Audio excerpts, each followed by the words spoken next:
వల్లభనేని వంశీ జైల్లోనే ఉన్నాడు. బయటకు వచ్చాక అతని కండిషన్ ఏంటో తెలియదు. ఎందుకంటే తనకి కావాలని చెప్పి, అంటే మిగతా వాళ్ళు ఉంటే ఖైదీలు వాళ్ళతో మాట్లాడతాడు, వాళ్ళతో సైకలాజికల్గా మమేకమవుతాడు, ఇతర అంశాలు మాట్లాడుకుంటూ నడిచిపోతుంది. కానీ ఒంటరిగా ఒకే సెల్లో పెట్టడం, తద్వారా సైకలాజికల్గా ఎవ్వరూ మాట్లాడే ఉండడు. రాత్రి పగలు అట్లాగే ఉండాలి.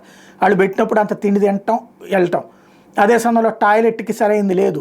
బెడ్ అదైతే మొన్న ఏర్పాటు చేయమన్నారు, టాయిలెట్ కూడా సరైనది ఏర్పాటు చేయమన్నారు. కానీ అదే సెల్లో ఉంచడం అంటే ఆటోమేటిక్గా లేదు.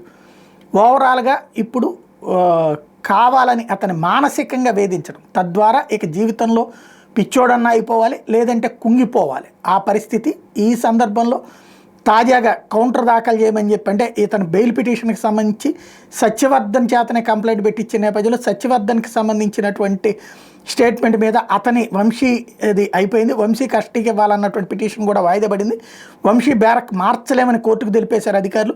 వంశీ భద్రతరీత్యా ఆ బ్యారక్ని మార్చలేము, అనారోగ్య కారణంగా వేరే బ్యారక్లో ఉండాలన్నటువంటిదంతా అతను కావాలని చెప్తున్నాడు అన్నది చెప్పుకొచ్చారు. కాబట్టి అతన్ని ఏదో ఒక విధంగా ఏదో ఒక పరిస్థితికి తేవాలి అన్నటువంటి ప్రయత్నం జరుగుతుంది. అతను ఎవరు పోసాని కృష్ణమురళి కానీ వంశీని కానీ